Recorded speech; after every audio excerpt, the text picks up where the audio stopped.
Welcome to Arjun art and craft. இன்னைக்கு நம்ம சேனல்ல பேர்ட் நெஸ்ட் மாதிரி ஈவினிங் ஸ்நாக்ஸ் செய்ய போறோம். குட்டீஸ்க்கு ரொம்ப பிடிக்கும். இஃப்தார் ஸ்பெஷல் கூட என்னோட ஸ்டைல்ல எப்படி செய்யறேன்னு பார்க்கலாம்.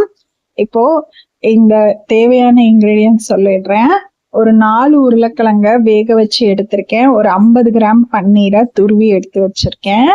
இப்ப இதுல மசாலாலாம் ஆட் பண்ணிக்கலாம். ஒரு பெரிய வெங்காயம் குட்டி குட்டியா சாப் பண்ணி எடுத்து வச்சிருக்கேன். அது கூட ஒரு பச்சை மிளகா, ஒரு கொத்து கருவேப்பிலை சேர்த்துக்கிறேன்.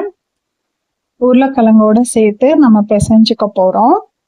இப்போ இதுல 1 டீஸ்பூன் அளவுக்கு ரெட் சில்லி பவுடர் ஆட் பண்ணிக்கிறேன். அதுக்கப்புறம் 1 டீஸ்பூன் அளவுக்கு கரம் மசாலா ஆட் பண்ணிக்கிறேன். உங்களுக்கு காரம் அதிகமா பிடிக்கும்னா இன்னும் கொஞ்சம் கரம் மசாலா ஆட் பண்ணிக்கலாம். இப்போ இதுல தேவையான அளவு உப்பு சேர்த்து நல்லா பைண்டிங் மாதிரி பிசைஞ்சு எடுத்துக்கலாம். நல்ல ஒரு டோ மாதிரி நல்லா பிசைஞ்சு எடுத்துக்கோங்க. உருளைக்கிழங்கு வேக வச்சு எடுத்து வச்சிருக்கேன். நல்லா மசிச்சு விட்டு நம்ம பன்னீர் கூட சேர்த்துருக்கறதுனால நல்லாவே கைகள்ல இப்படி எடுக்கிறதுக்கு வரும். எந்த கன்சிஸ்டன்சில நான் பிசைஞ்சு எடுத்து வச்சிருக்கேன்றத பாத்தீங்கன்னாலே உங்களுக்கு தெரிஞ்சிருக்கும். இப்போ நம்ம நெஸ்டோட பேஸ் ரெடி பண்ணுவோம். இப்ப இந்த மாதிரி நான் தட்டையா உருட்டிட்டு ரவுண்ட் ஷேப்ல ஒரு டோ எடுத்து நான் பண்ற மாதிரி நீங்க ஒரு கிண்ணம் ஷேப்புக்கு நம்ம இந்த டோவை நல்லாவே பண்ண வரும். கரெக்டா இந்த மாதிரி கிண்ணம் மாதிரி பண்ணிட்டு கைகள்ல அமுத்தி விட்டுக்கிறேன். இப்ப இந்த மாதிரி செஞ்சு நம்ம எத்தனை தேவைப்படுதோ அத்தனை அளவுக்கு செஞ்சு வச்சுக்கலாம். நான் மாவு இருக்கிற வரைக்கும் செஞ்சு எடுத்துக்க போறேன். ஓரங்கள்ல நல்லா அழுத்தி விட்டு நீங்க இந்த மாதிரி கையில ஒட்டுற மாதிரி இருந்தா எண்ணெய் தடவிக்கோங்க. இப்ப நான் செஞ்சதுல இந்த அளவுக்கு வந்திருக்கு. இப்ப இது இருக்கட்டும். இப்ப நான் பேர்ட்ஸ் நெஸ்டுக்கு மேல சின்ன சின்ன முட்டை மாதிரி வச்சிருந்தேன் இல்லையா, அதுக்கு பன்னீர் ஒரு 50 கிராம் எடுத்து உதுத்தி விட்டுக்கிறேன். இப்போ இதுல பெப்பர் தூள் ஒரு டீஸ்பூன் அளவுக்கு ஆட் பண்ணிக்கிறேன். இப்போ இதுக்கு தேவையான அளவு உப்பு சேர்த்துக்கலாம். இதுல 1 டீஸ்பூன் அளவுக்கு கார்ன்ஃபிளவர் மாவு ஆட் பண்ணிக்கிறேன் பைண்டிங்காக. இப்ப இதை நல்லா பிசைஞ்சு ஒரு டோ மாதிரி சப்பாத்தி மாவு கன்சிஸ்டன்சிக்கு பிசைஞ்சு எடுத்து வச்சுக்கோங்க. நம்ம கைகள்ல உருட்டி பிடிச்சா சின்ன சின்ன உருண்டைகளா பிடிக்க வரணும். இப்படி பிடிச்சு பாத்தீங்கன்னா தெரியும். இப்போ இந்த அளவுக்கு டோ நான் குட்டி குட்டி பால்ஸா ரெடி பண்ணி எடுத்து வச்சுக்கிறேன். நீங்க நெக்ஸ்ட் எவ்வளவு பெருசா பண்றீங்களோ அந்த அளவுக்கு பால்ஸை குட்டி குட்டியா பண்ணி எடுத்துக்கோங்க.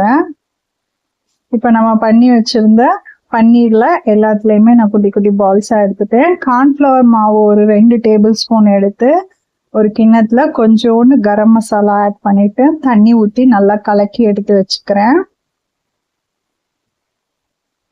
இப்போ நம்ம பண்ணி வச்சிருந்தோம் இல்லையா நெஸ்டோட பேஸ், அதை இந்த கார்ன்ஃபிளவர் மாவோட டிப் பண்ணி இந்த சேமியால மேல கோட் பண்ணி பொரிக்கிறதுக்கு தயாரா எடுத்து வைக்க போறோம்.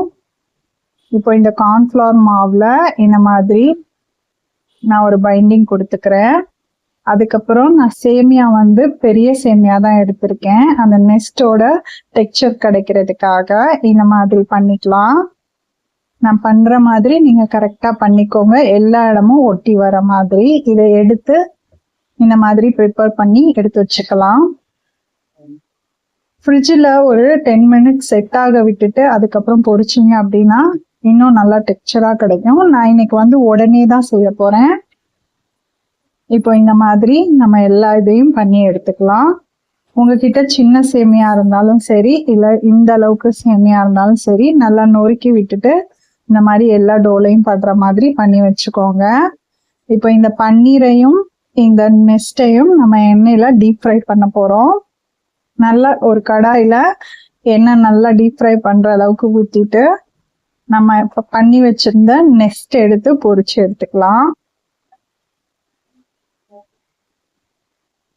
ரொம்ப மீடியம் ஃப்ளேம்ல வச்சு பொரிச்சு எடுங்க. நம்ம மேல சேமியா தான் போட்டிருக்கோம், அதனால டக்குன்னு கருகிரும். உள்ள எல்லாம் வேகணும். ஆல்ரெடி நம்ம வேக வச்ச உருளைக்கிழங்கு தான் ஆட் பண்ணியிருக்கோம், அதனால ப்ரௌனிஷ் கலர் வர அளவுக்கு நீங்க பொரிச்சு எடுத்துக்கோங்க. இப்ப நான் எல்லாத்தையும் அந்த நெக்ஸ்ட் பொரிச்சு எடுத்துட்டேன். இதுல இப்ப இந்த பன்னீர் பால்ஸ் எல்லாம் லைட் ஃப்ரை பண்ணி எடுத்தா போதும், கலர் சேஞ்ச் ஆயிடக்கூடாது. இந்த அளவுக்கு லைட்டா ஃப்ரை பண்ணி எடுத்தா போதும், பன்னீர் சீக்கிரமே வெந்துடும். இப்ப நம்ம வந்து ரெடி பண்ணலாம். நான் வந்து மைனஸும் கிரீன் சட்னியும் சேர்த்து வந்து ரெடி பண்ணி எடுத்து வச்சிருக்கேன். எப்படி பேஸ் கொடுக்கறதுன்னு சொல்லி பார்க்கலாம். மைனஸும் கிரீன் சட்னியும் சேர்த்து இந்த மாதிரி எடுத்து வச்சிருக்கேன். மைனஸ் எப்படி செய்யணும்னு சொல்லி ஆல்ரெடி நம்ம சேனல்ல வீடியோ போட்டிருக்கேன். பார்க்காதவங்களுக்கு ஐ பட்டன்ல லிங்க் கொடுக்குறேன், செக் பண்ணி பாருங்க. இப்போ அந்த கிரீன் சட்னியை அந்த நெக்ஸ்ட்குள்ள கொஞ்சம் ஊத்திட்டு அதுக்கப்புறம் கொஞ்சோன்னு டொமேட்டோ கெச்சப் ஊத்திக்கிறேன். இப்போ நம்ம பண்ணி வச்சிருக்க பன்னீர் பால்ஸ் எல்லாம் குட்டி குட்டி முட்டை மாதிரி இருக்கும், இதுல எடுத்து செட் பண்ணிக்கலாம். பார்க்கறதுக்கே சூப்பரா இருக்கும். இதுக்கு மேல வந்து கார்னிஷிங்காக நான் இன்னைக்கு கருவேப்பிலை மேல வச்சிருக்கேன். இதுல வந்து புதினா வச்சிங்கன்னா இன்னும் டேஸ்ட் நல்லா இருக்கும். இந்த மாதிரி செட் பண்ணி வச்சிருங்க. இஃப்தார் டைம்ல, இஃப்தார் பார்ட்டி டைம்ல இந்த மாதிரி செட் பண்ணி வச்சிங்க அப்படின்னா சூப்பரான ஒரு ஈவினிங் ஸ்நாக்ஸா இருக்கும். இந்த மாதிரி செஞ்சு பாருங்க. வீடியோ பிடிச்சா லைக் அண்ட் ஷேர் பண்ணுங்க. நம்ம பண்ணி வச்சிருக்க எல்லாத்துலயும் அசம்பிள் பண்ணிக்கலாம். கிரீன் சட்னியும் மைனஸும் கலந்துக்கோங்க. அப்படி இல்லைன்னா தயிரும் கிரீன் சட்னியும் கலந்துக்கோங்க. நம்ம பண்ணி வச்சிருக்க பன்னீர் எடுத்து மேல செட் பண்ணிக்கலாம். உங்களுக்கு எத்தனை வைக்க பிடிக்குதோ அத்தனை வச்சுக்கோங்க. வீடியோ பிடிச்சா லைக் அண்ட் ஷேர் பண்ணுங்க. தேங்க்யூ.